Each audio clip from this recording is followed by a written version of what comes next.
Hello student, I hope you are all in fine and good health. Today we shall discuss about a very important topic for your exams purpose. The topic is liberalism. Today we shall discuss about what is liberalism, what do you understand by liberalism, what is the ideology of liberalism. So let's start our topic. The topic name is why did liberal nationalism stand for?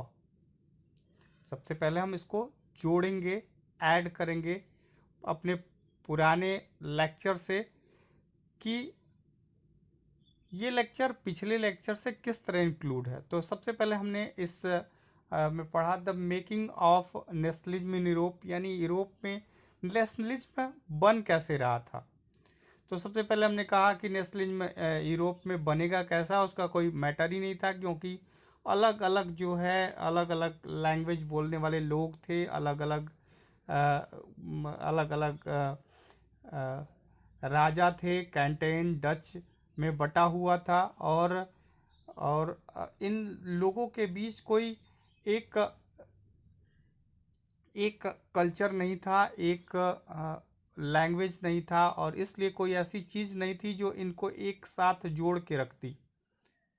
दूसरी चीज़, इनका area भी decide नहीं थी कि ये पूरा area जो है हमारी कंट्री का है और इसलिए हम इस कंट्री के रहने वाले जितने लोग हैं वो एक हैं, और इसलिए हम जो है हमारे अंदर एक कलेक्टिव बिलोंगिंग है, नेशनलिज्म है, हम एक नेशन स्टेट के हैं, ऐसी कोई फीलिंग नहीं थी।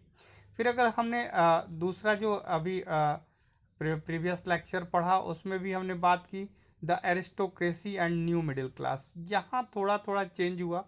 पहले एरिस्टोक्रेसी की बात करें, जो हाई क्लास था, जिनके पास बहुत ज़्यादा लैंड था, वो जो है आपस में जिनके पास भी लैंड था वो आपस में जुड़े हुए थे, और एक उनके अंदर जो है एक मैरिज रिलेशनशिप था, और इससे जो है आप वो एक दूसरे के साथ एक पोर्टफोलियो मेंटेन करते थे।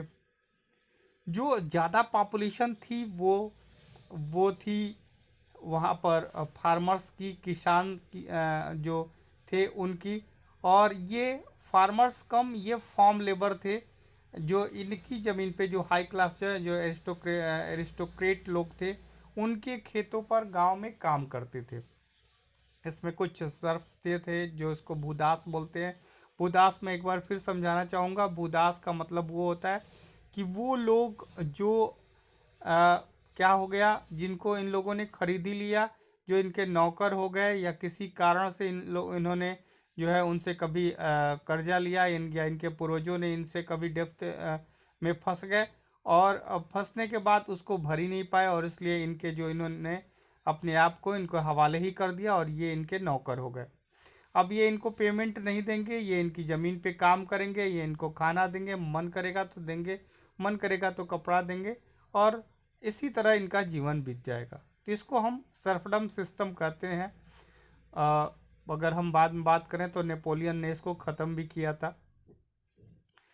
तो इस तरह से एक बना हुआ था वहाँ पे, लेकिन धीरे धीरे वहाँ पर भी बिजनेस क्लास आया, और बिजनेस क्लास आने के बाद थोड़ी से चेंज हुए, जिसमें हम बात करेंगे एक नया जो है क्लास उभर के आया, और इस क्लास में बिजनेस मैन थे, प्रोफेशनल थे, और ये मोस्टली सेंट्रल और ईस्टर्न यूरोप में जो है ये ग्रुप जो है स्मॉल अवस्था में थे, स्मॉल पार्ट में थे।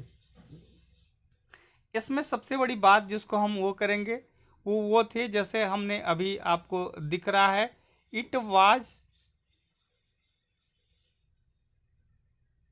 Was among the educated liberal middle classes the idea of national unity following the abolitions of aristocrat privilege gained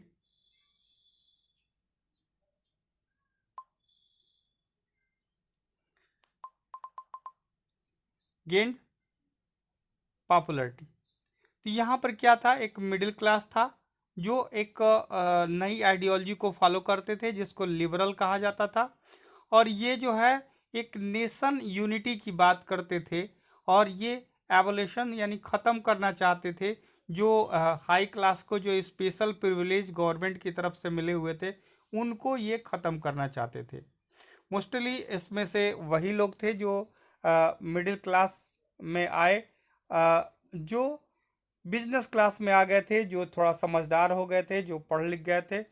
और हम नाइन्थ में पढ़ भी चुके हैं कि अगर हम नाइन्थ में फ्रेंच रेवोल्यूशन पढ़ते हैं तो उसमें हम बताते हैं थर्ड स्टेट का फर्स्ट और सेकंड ग्रुप इसमें इमर्ज हो गया था, मिडिल क्लास हो गया था।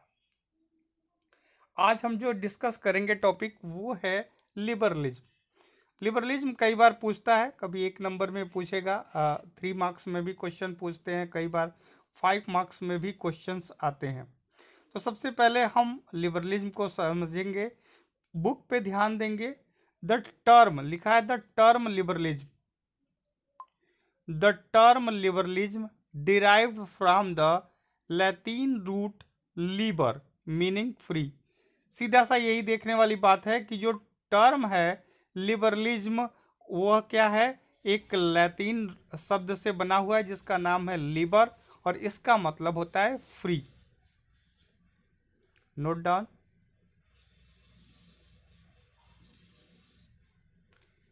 फर्स्ट लाइन को आप देखेंगे, idea of national unity in early 19th century Europe were closely allied to the ideology of liberalism. Idea of national unity in early 19th century, early 19th century कब होगा comment box में जरूर लिखिएगा, क्योंकि मैं बता चुका हूँ, नहीं बताऊंगा। अर्ली 19th सेंचुरी कब होगा, कौन सा पीरियड होगा, ईयर में बताइएगा। द तो अर्ली 19th सेंचुरी यानी 19th सेंचुरी की जो शुरुआत थी वहाँ पर यूरोप जो है क्लोजली क्या था, क्लोजली एलाइड था आइडियोलॉजी ऑफ लिबरलिज्म की आइडियोलॉजी से। और लिबरलिज्म क्या है, तो liberalism derived from the Latin root liber से बना हुआ है, जिसका नाम है, जिसका मतलब है, जिसकी मीनिंग होती है फ्री।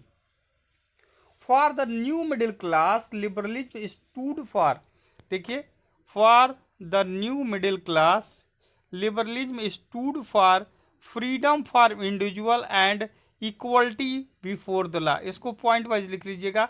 लिबरलिज्म में क्या दो चीजें थी, पहली चीज थी कि stood for freedom for the individual. पहले क्या चीज थी, लिबरलिज्म लोग पहले क्या डिमांड करेंगे, तो कहेंगे फ्रीडम फॉर द इंडिविजुअल, यानी सबको आज़ादी मिलनी चाहिए, ठीक है, freedom for the individual. And second क्या होगा, इक्वलिटी बिफोर द लॉ। तो सीधी सी बात है, what is liberalism, the term liberalism derived from the Latin root liber meaning free. Okay, for the new middle class liberalism stood for freedom for individual and equality of all before the law.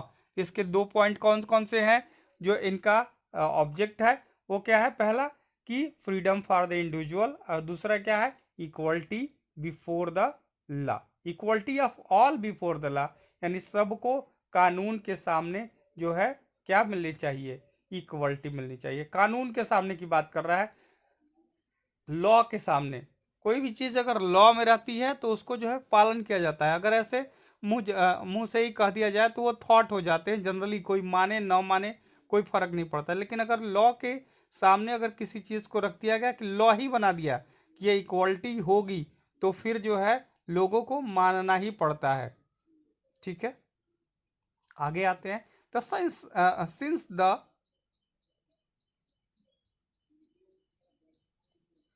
हाँ, politically it emphasizes the concept of government by consent. Since the French Revolution, liberalism had stood for the end of autocracy and क्या है, clerical privilege. भाई क्लेरजी शब्द आपने सुना होगा, क्लेरजी मतलब जो पादरी लोग थे उनको स्पेशल प्रिविलेज मिलता था। शुरुआत में अगर 9th क्लास के फर्स्ट चैप्टर में फ्रेंच रेवोल्यूशन से जोड़ेंगे तो आपको मालूम हो जाएगा कि इनकी पावर काफ़ी बढ़ गई थी।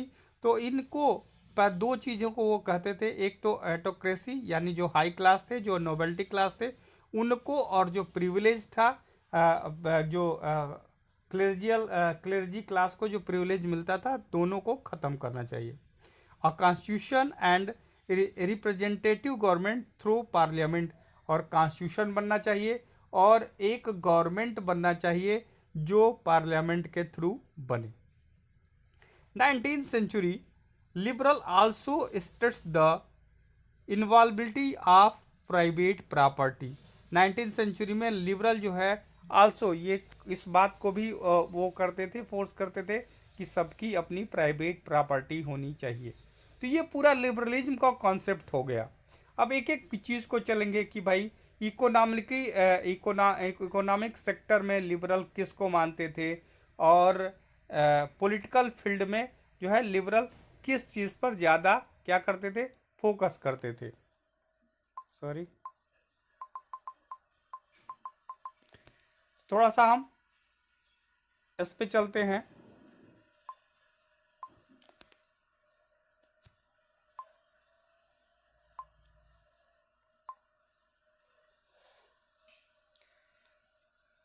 Equality before the law did not necessarily stand for universal suffrage. अब सफरेज क्या है इसकी बात करेंगे। तो अगर आप बुक में थोड़ा सा इसको करेंगे तो आपको दिखेगा सफरेज, यहाँ लिखा हुआ है the right to vote. Suffrage क्या है? राइट टू वोट, यानी सबको राइट टू वोट की बात करता है।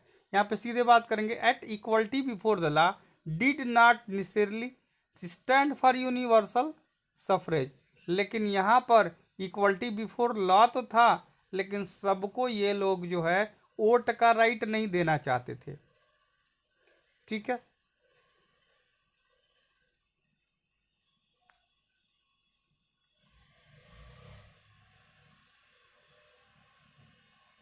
the right to vote and to get elected was granted exclusively to property owning mean। यहाँ पर आप फ्रांस में देख चुके हैं कि क्या होता था, अगर पॉलिटिकल एक्सपेरिमेंट हुआ जो, तो उसमें सबसे पहले जिनके पास क्या थी, जिनके पास प्रॉपर्टी थी, उन्हीं लोगों को जो है वोट देने का राइट मिला। जैकोबियन क्लब की बात करें, जहां पर मैक्सिमिलियन रोबेस्पियर था, तो उसमें जितने भी एडल्ट मेल थे बस उन्हीं को वोट देने की बात हुई। अगर हम नेपोलियन कोड की बात करें, नेपोलियन कोड, तो वहां पर भी अगर हम बात करेंगे तो वहां पर भी suffrage and reduced women to the status of a minor subject to the authority of father and husband. यहाँ पर भी देखिए नेपोलियन कोड में भी क्या कहा गया है, नेपोलियन कोड में भी क्या बात की गई है।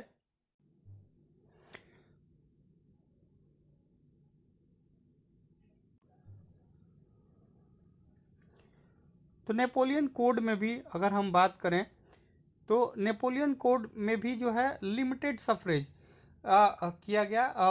वीमेन को तो इन लोगों ने इन्होंने जो है माइनर ही मान लिया, ऑब्वियस माना, कहा कि ये इस योग्य नहीं है कि इनको जो है वोटिंग राइट दिया जाए, और इन्होंने कहा कि इनको जो है अपने फादर या हस्बैंड के अंडर में रहना चाहिए। Throughout the 19th and early 20th century, women and non-propertied men organized opposition movement demanding equal political right। और इसीलिए जो है 19th और शुरुआत के 20th सेंचुरी में भी वीमेन जो है और जो नॉन प्रॉपर्टी जो जिनके पास प्रॉपर्टी नहीं थी, ऐसे पुरुष भी जो है सफरेज सिस्टम के लिए या पॉलिटिकल राइट के लिए डिमांड करते रहे, और इसके लिए उन्होंने कई सारे मूवमेंट भी किए।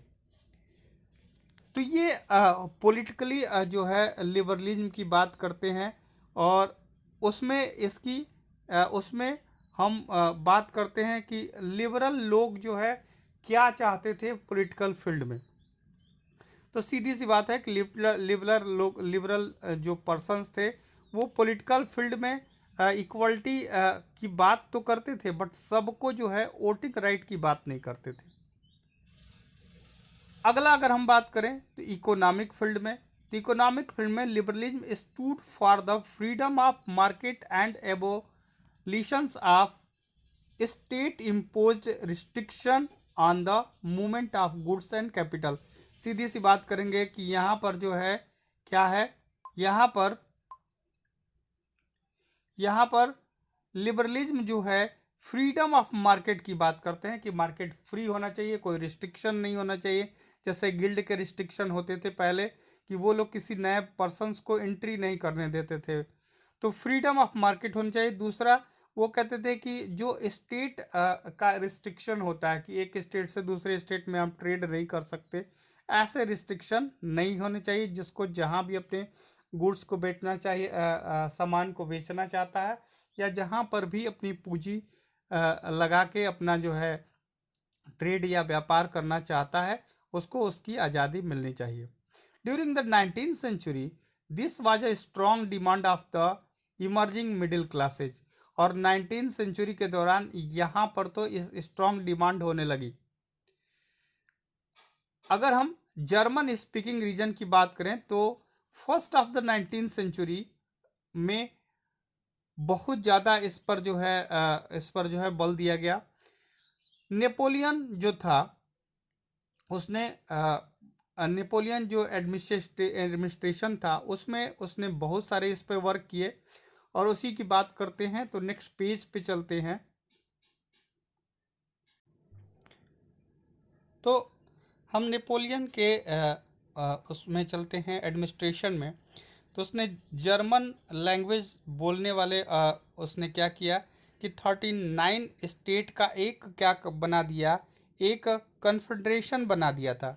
उसने क्या किया, एक कन्फेडरेशन बना दिया। जूम करते हैं थोड़ा सा। 39 स्टेट का उसने एक कन्फेडरेशन बना दिया। Each of these possess the own currency and weight and measures. अब लेकिन इसमें प्रॉब्लम क्या थी कि इन सब की जो है अपनी ओन करेंसी थी, इनकी अपनी करेंसी थी और अपना मेजरमेंट की अलग प्रणाली थी। अब इसमें क्या होता था कि व्यापार ट्रेड में बड़ा दिक्कत होता था। अगर 1833 में की बात करें तो हैम्सबर्ग से न्यूरेमबर्ग जाकर अपना प्रोडक्ट बेचने में एक जो ट्रेडर्स होता था उसको 11 टोल टैक्स यानी 11 कस्टम बैरिज से गुजरने पड़ते थे। और हर जगह जो कस्टम बैरिज था उसको 5% जो है क्या करना पड़ता था, 5% उसको जो है एक कस्टम ड्यूटी देनी पड़ती थी। और इस कस्टम बैरिज पर 5% कस्टम ड्यूटी देनी पड़ती थी। यानी वहाँ पर अगर आप एक सीमा से दूसरे सीमा में, एक स्टेट से दूसरे स्टेट में जा रहे हैं तो सीमा शुल्क बोल दें वही देना पड़ता था। जो मेजर जो किए जाते थे वो वेट और उसके जो है वेट के आधार पे किए जाते थे कि कितना उसका वेट है और उसका शेप कितना बड़ा है। इस दोनों के आधार पे उनकी मेजर की जाती थी। अगर हम कपड़े की बात करें तो कपड़े को मापने का पैमाना था, मेजरमेंट का पैमाना था एले। इसको नोट कर लीजिएगा एले को, ये एले है। एले जो होता था इसकी लंबाई जो है हर जगह जगह बदलने के अनुसार बदलती रहती थी। जैसे अगर हम बात करें कि एक एले कपड़ा जो था फैकवर्ट में ख़रीदा जाता था तो 54.7 सेंटीमीटर मिलता, मेंज में जाते तो 55.1 सेंटीमीटर मिलता, न्यूरेमबर्ग में जाते तो 65.6 सेंटीमीटर मिलता और फ्राइबर्ग में जाते तो 53.5 सेंटीमीटर मिलता। और इस तरह देखिए हर जगह जो है बदलता रह रहा है। और इससे क्या होगा, ट्रेडर्स को कहीं नुकसान हो जाएगा, कहीं बहुत ज़्यादा फायदा हो जाएगा। तो ये एक बड़ी प्रॉब्लम थी। अब जो अगला हम पैराग्राफ पे चल रहे हैं वो काफ़ी इंपॉर्टेंट है। इसमें से क्वेश्चन आया है जिसको हम कहते हैं जाल्वेराइन ये देखिए जालवेराइन है। क्वेश्चन आया है जालवेराइन यहाँ पे है, तो थोड़ी सी इसकी बात करेंगे। और इस ये सारे जो अलग अलग मेजरमेंट थे, अलग अलग करेंसी थी, इससे बड़ी ही प्रॉब्लम होती थी। इसलिए 1834 में प्रसा के पहल पे, इसको नोट करिएगा, 1834 में प्रसा के पहल पे जो है, प्रसा के पहल पे एक क्या बना, एक कस्टम यूनियन बना। पूछेगा ये। In 1834, a custom union, Argelorine, was formed in the initiative of Prussia and joined by the most of German state। तो एक कस्टम यूनियन बना, यही पूछता है। कस्टम यूनियन बना 1834 में प्रसा के पहल पे, यानी प्रसा ने लीडरशिप किया, और इसमें जर्मनी के अधिकांश वो शामिल थे। इसमें किया क्या गया, इसमें पहली चीज एब्लॉइस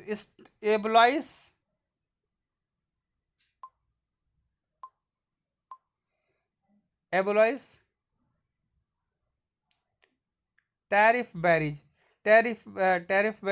यानी जो सीमा शुल्क थे, जो वो थे, उनको ख़त्म किया गया।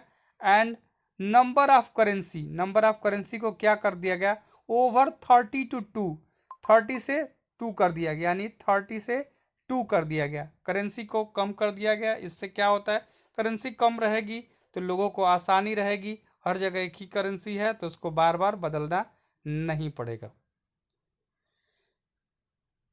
पहले यहाँ करेंसी की संख्या 30 थी, अब क्या हो गई, 2 हो गई। इसके अलावा रेलवे की पटरियां बिछाई गई, और रेलवे की पटरियां बिछाने के साथ ही साथ जो है व्यापार में ज़्यादा तेजी आई, और नेशन में एक जो है यूनिफिकेशन आया। और इस तरह से एक क्या कहेंगे, एक वेव चली जिसमें इकोनॉमिक नेशनलिज्म पैदा हुआ। यानी लोग जो है, लोगों को लगने लगा अगर भाई एक जगह पूरी एक प्लेस में एक ही करेंसी हो तो लगता है कि ये अपना है, सारा अपना है। अगर हम पाकिस्तान में जाते हैं तो वहाँ की करेंसी बदल जाती है तो लगता है ये कोई दूसरा देश है। इंडिया में है तो एक ही, हर जगह एक ही करेंसी चल रही है तो लगता है कि अपना अपना देश है। तो इस तरह से एक इकोनॉमिक नेशनलिज्म जो है स्ट्रेंथ कर रहा था, ताकतवर हो रहा था, और लोगों के अंदर ऐसी फीलिंग भी आ रही थी। तो ये पूरा जो है टॉपिक हुआ लिबरलिज्म का, काफ़ी इम्पोर्टेंट है। इस पे नोट्स बनाइएगा, और नोट्स बनाकर मेरे आप सेंड कर सकते हैं। इस टॉपिक में अगर कुछ नहीं समझ में आया तो आप कमेंट बॉक्स में ज़रूर लिखिए। कमेंट बॉक्स पे आपके कुछ भी आंसर नहीं आते हैं, कमेंट बॉक्स में लिखिए कि क्या नहीं समझ में आया, क्या हुआ, अच्छा लगा, कैसा आपको इसमें क्या सुधार करना चाहिए, सारी चीज़ें लिखिए। और अच्छा लगे तो लाइक करिए, चैनल को सब्सक्राइब कर लीजिए। Thank you, have a nice day.